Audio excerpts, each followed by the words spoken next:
Teman-teman, ada gejala-gejala yang mengherankan ya di akhir zaman ini, teman-teman. Ya.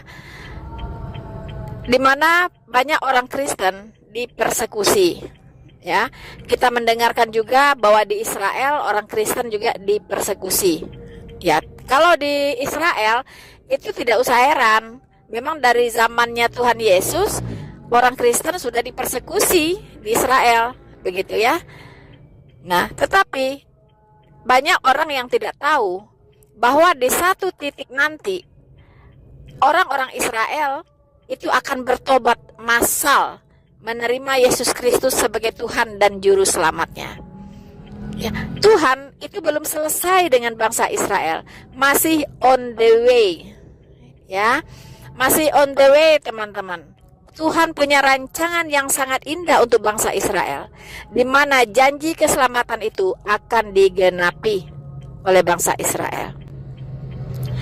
Untuk itulah kita orang-orang Kristen sudah tahu alur ceritanya, teman-teman, tentang bangsa Israel. Jadi bagaimanapun bangsa Israel, kita tidak akan pernah membenci yang namanya bangsa Israel. Bahkan kita juga tidak akan membenci bangsa manapun, karena Tuhan kita mengajarkan, kasihilah sesamamu manusia seperti dirimu sendiri. Ya. Bahkan kasihilah musuhmu dan berdoalah bagi mereka yang menganiaya kamu. Jadi kita Kristen, kita tidak bisa diojok-ojok ya harus membenci Israel. Dia tuh Israel tuh, lihat orang Kristen itu sudah ditindas ya. Orang Kristen tuh dipersekusi. Orang Kristen tuh dianiaya di Israel. Ayo benci Israel dong, tolak Israel dong. Nggak bisa begitu, nggak bisa. Orang Kristen tidak bisa dibegitukan, ya. Karena apa? Karena di dada orang Kristen itu ada kasih, ya. Kasih itu bisa mengatasi segala sesuatu. Kasih mengalahkan segala sesuatu, ya. Jadi tidak bisa kita orang Kristen disuruh membenci ini, membenci itu, tidak bisa. Karena kita diajarkan untuk mengasihi semua manusia seperti diri sendiri. Saya melihat teman-teman polemikus Muslim itu sangat happy sekali ya ketika pendeta-pendeta ditangkap, ya kan, dipenjarakan. Mereka happy sekali begitu ya, happy banget gitu. Bahkan kalau saya lihat di komen-komennya itu banyak sekali yang mendoakan yang buruk ya terhadap para pendeta-pendeta ini, termasuk pendeta Yusuf Manubulu yang sedang diproses oleh polisi begitu kan. Wah, doa-doa mereka doa-doa yang sebenarnya orang Kristen itu tidak boleh ya berdoa seperti itu. Kita harus mendoakan segala yang baik, ya. Kita tidak boleh mendoakan yang buruk. Nah, teman-teman, dalam kesempatan ini saya melihat satu fenomena yang terjadi, yaitu memuncaknya paham ateis. Begitu banyak orang yang menjadi ateis hari-hari ini, teman-teman. Dalam kesempatan ini saya akan membahas tentang satu fenomena ya yang terjadi di negara-negara Timur Tengah, teman-teman. Ya, di negara Timur Tengah seperti di Arab Saudi, Turki, Irak, Iran, kemudian Lebanon dan beberapa negara Timur Tengah lainnya, teman-teman. Itu terjadi fenomena yang cukup aneh, yaitu meningkatnya paham ateis. Banyak dari muslim-muslim itu berpindah menjadi ateis, teman-teman. Seperti apa ceritanya? Dan apa penyebabnya mereka jadi ateis? Kira-kira yang menyebabkan mereka apa, teman-teman, sehingga mereka memilih jadi ateis? Untuk itu, jangan beranjak dari tempat Anda, saksikan video ini sampai selesai. Dan please jangan lupa untuk dukung terus channel Noverina Solihin ini, teman-teman, sebagai channel penginjilan kita semua, dengan cara like, subscribe, dan share video ini, ya. Dan jangan lupa bagi teman-teman yang belum menekan loncengnya, silahkan ditekan loncengnya, teman-teman, agar Anda terupdate terus dengan video-video terbaru saya. Hey there. subscribe to my channel, and also press this bell icon. Saudara-saudaraku yang terkasih di dalam Tuhan, semakin banyak warga Arab jadi ateis. Mengapa? Apa ya penyebabnya? Jadi banyak warga Arab Saudi yang berbondong-bondong, teman-teman, mengklaim diri mereka sebagai ateis. Selain lebih moderat, ya. Jadi mereka mengklaim diri mereka lebih moderat, dan juga ada yang mengklaim diri mereka ateis. Apa artinya lebih moderat? Lebih moderat artinya mereka meninggalkan tradisi-tradisi yang terlalu ketat ya di dalam agama Islam.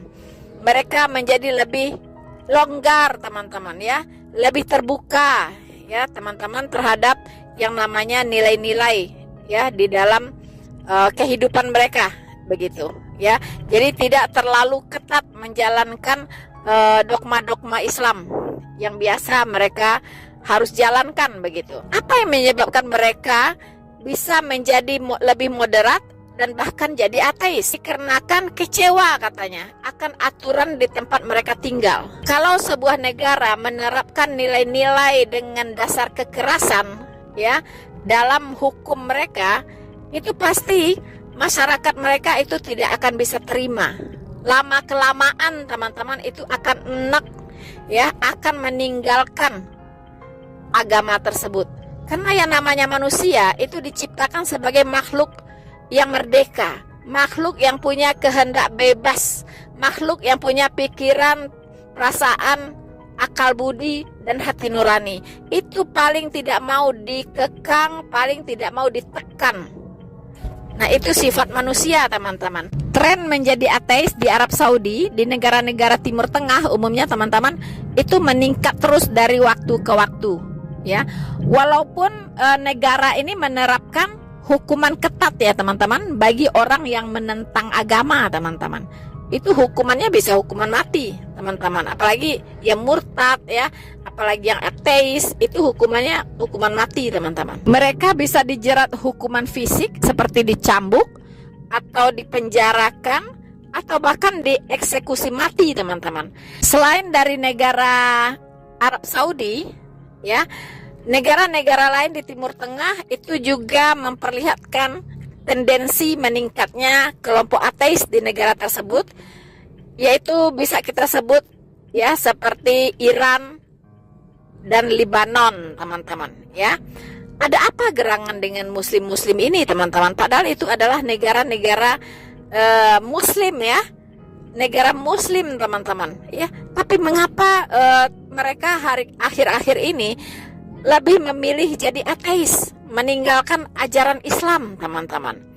Nah, ini terjadi beberapa tahun belakangan ya, beberapa tahun belakangan, teman-teman. Inilah fenomena sosial yang menimpa warga ya dari negara-negara yang selama ini penduduknya dikenal mayoritas muslim. Kian banyak warga muslim itu yang memilih untuk menjadi ateis, teman-teman. Berdasarkan survei dari Iranian Attitude Toward Religion pada tahun 2020, teman-teman, sekitar 47% warga yang disurvei mengaku beralih dari semula beragama Islam menjadi tidak beragama. Wow, itu tidak sedikit, 47%, teman-teman, mengaku ateis setelah disurvei ya di Iran. Lalu apa penyebabnya, teman-teman? Ternyata penyebabnya sangat mengejutkan sekali ya, bahwa faktor yang paling menentukan yaitu adalah adanya keterikatan agama dengan negara, teman-teman. Wow ya, saya jadi berpikir ya, Indonesia ini kalau tidak berubah, kalau tidak memisahkan agama dari negara, itu lama-lama nanti rakyatnya juga banyak yang jadi ateis ya. Kalau nggak pindah ke Kristen ya ateis, begitu, teman-teman ya. Kenapa? Itu nyebelin banget gitu, nyebelin ya. Agama dijadikan alat politik, agama diperalat untuk tujuan-tujuan politik, begitu kan. Akhirnya di situ terjadilah penindasan, ya kan. Terjadilah di situ intimidasi, terjadilah di situ namanya persekusi untuk tujuan-tujuan politik dengan memperalat agama. Inilah yang terjadi sekarang di negara Indonesia ini, teman-teman. Makanya jangan salah, di Indonesia juga itu orang sudah mulai enak ya melihat agama dengan praktek-praktek kekerasan seperti itu. Kekerasan itu bukan hanya kekerasan fisik ya, teman-teman, tapi kekerasan verbal itu jauh lebih menyakitkan ya.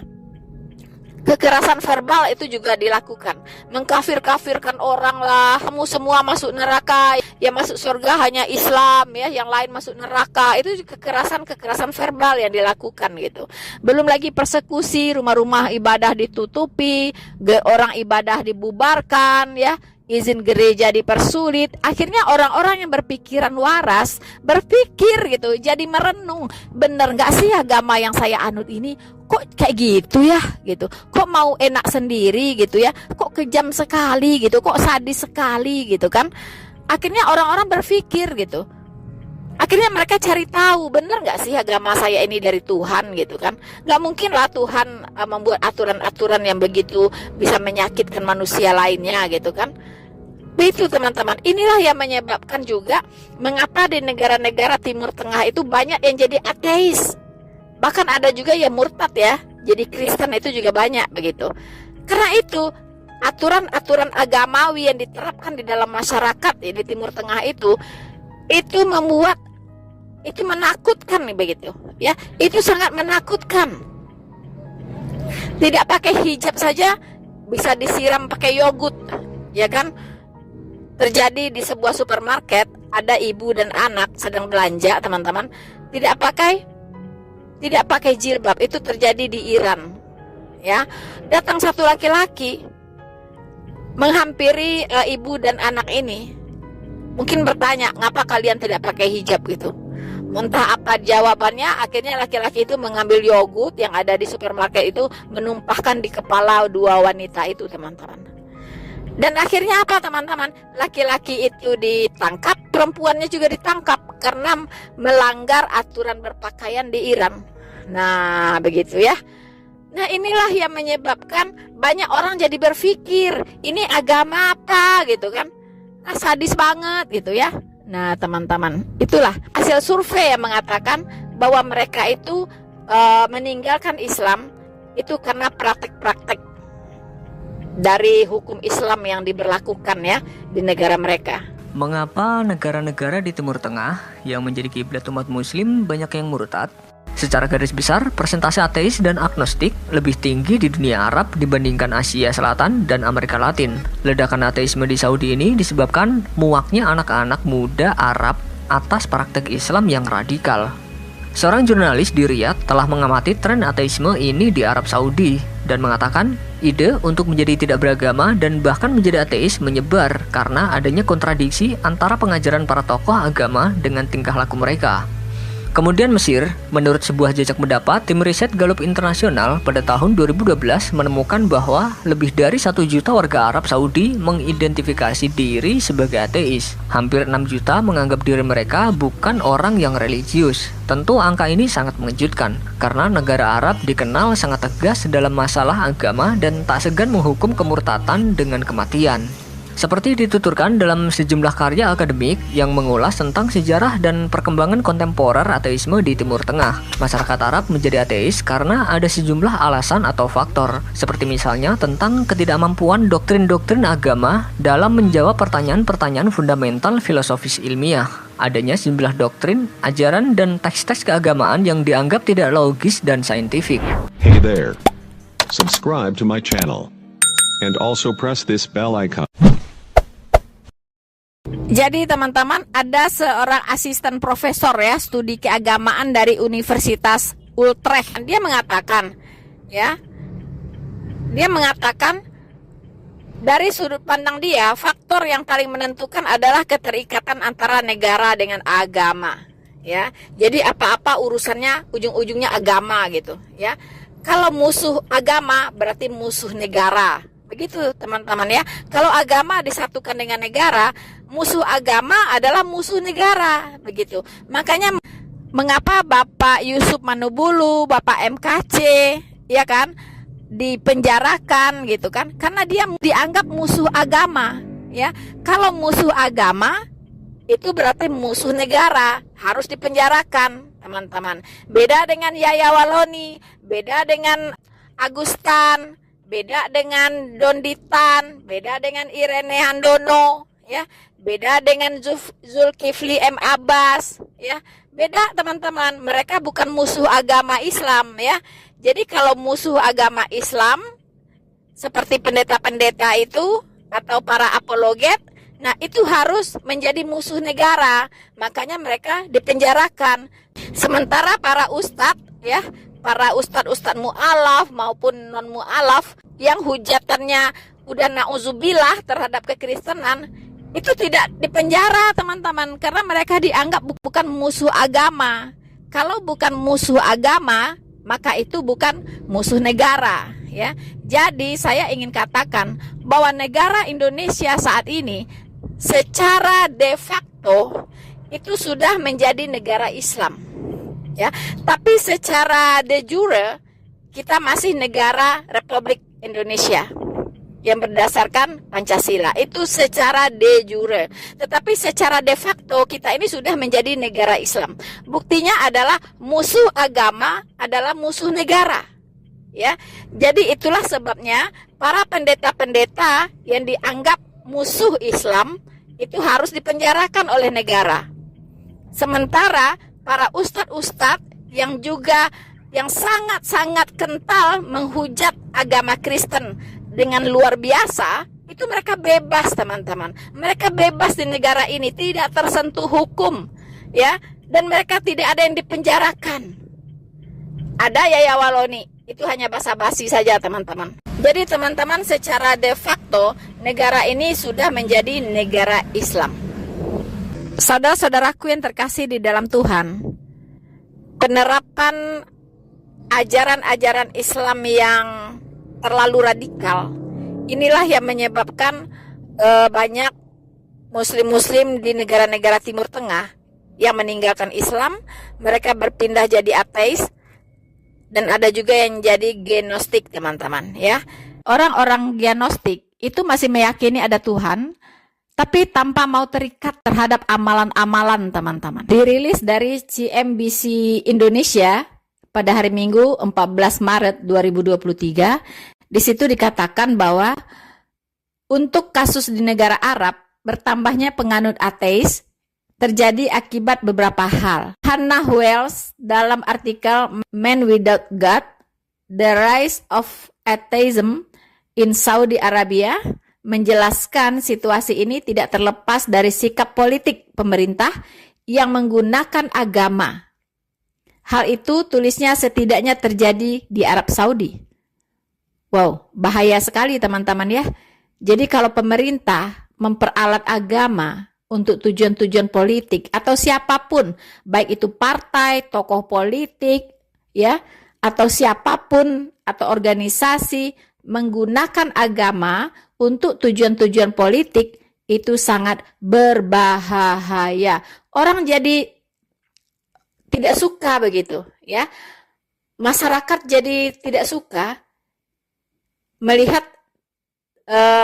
perilaku-perilaku yang selalu mengatasnamakan agama, memperalat agama untuk tujuan-tujuan politik. Tujuan politik itu belum tentu baik begitu.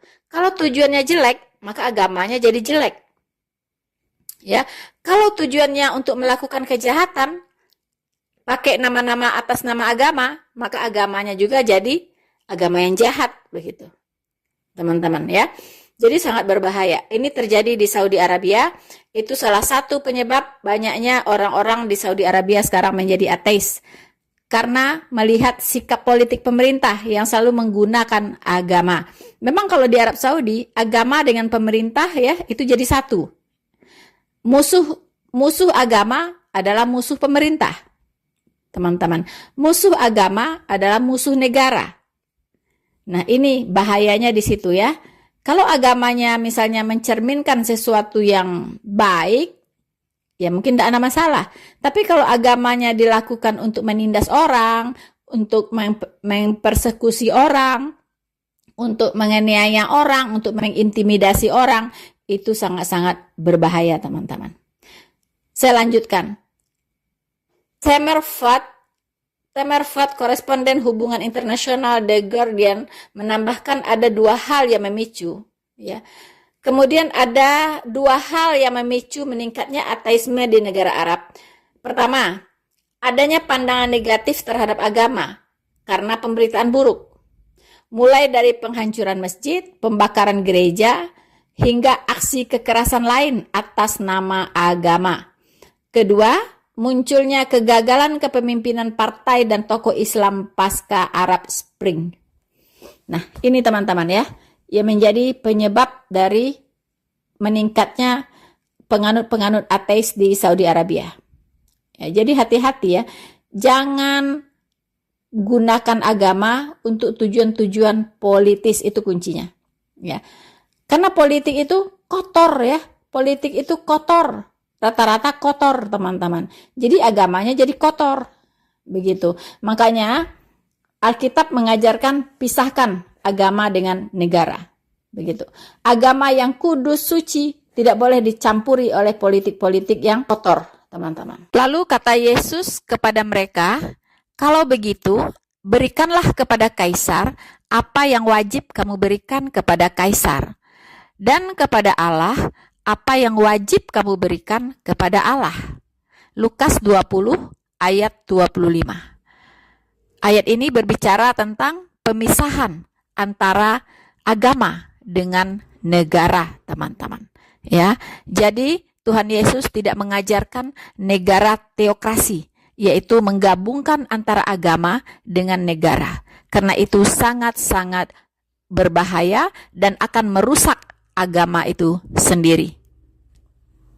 So, saudara-saudaraku yang terkasih di dalam Tuhan, semoga apa yang saya uraikan di video ini bisa menjadi perenungan, bisa menjadi pembelajaran bagi kita semua, baik bagi masyarakat Indonesia maupun bagi pemerintah. Kita belajar dari negara-negara yang sudah gagal, teman-teman ya, yang menyebabkan begitu banyak memproduksi orang-orang ateis akhirnya karena praktek-praktek keagamaan yang berbasis kekerasan dan pemaksaan, intimidasi, ya, dan lain-lainnya, serta melakukan persekusi terhadap satu kelompok atas nama agama dengan menggunakan tangan pemerintah, teman-teman. Jadi mencampurkan agama dengan pemerintah itu sangat-sangat berbahaya, yang akan menghancurkan agama itu sendiri, teman-teman. Jadi, kita sebagai bangsa Indonesia, milikilah jati diri sebagai bangsa Indonesia yang luhur, teman-teman ya. Kemudian untuk saudara-saudaraku yang mungkin saat ini sedang bergumul ya dengan keyakinannya dan mungkin sudah jadi ateis atau masih bersiap-siap untuk menjadi ateis, saya pesankan kepada Anda, teman-teman, bahwa kita harus berhikmat, teman-teman. Seandainya Anda sudah memang tidak meyakini agama Anda terdahulu, dan jangan buru-buru Anda memutuskan untuk menjadi ateis. Mengapa? Lebih baik Anda mencari tahu mana agama yang menurut Anda lebih benar, yang lebih diterima oleh akal budi, pikiran, dan perasaan dan hati nurani Anda. Mana yang lebih cocok untuk Anda. Cari kebenaran itu, gali, teman-teman ya. Nah, sebagai seorang apologet, tentunya saya memberikan satu masukan atau pesan ya. Seandainya Anda seorang ateis, sekiranya nanti setelah Anda tiada, Tuhan itu ada, maka orang-orang ateis akan habis, teman-teman. Ya, kenapa? Karena memang tidak percaya adanya Tuhan dan pasti binasa. Ya, tetapi kalau Anda misalnya memilih untuk menjadi murid Kristus dan ternyata Tuhan itu ada, yaitu Tuhan Yesus, Anda selamat.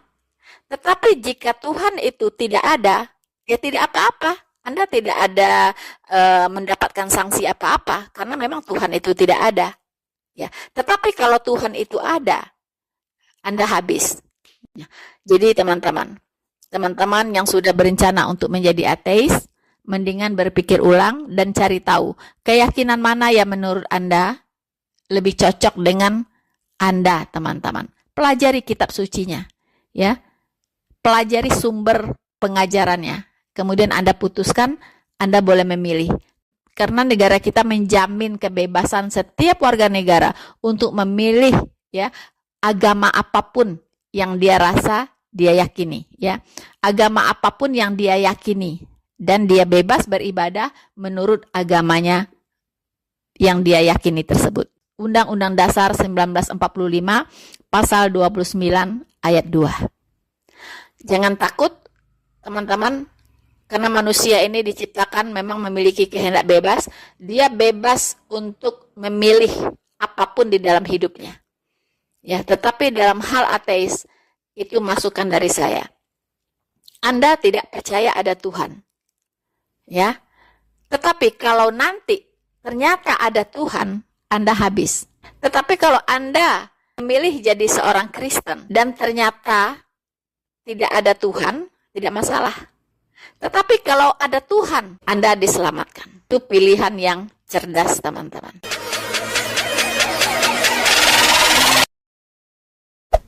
Hey there. Subscribe to my channel. And also press this bell icon.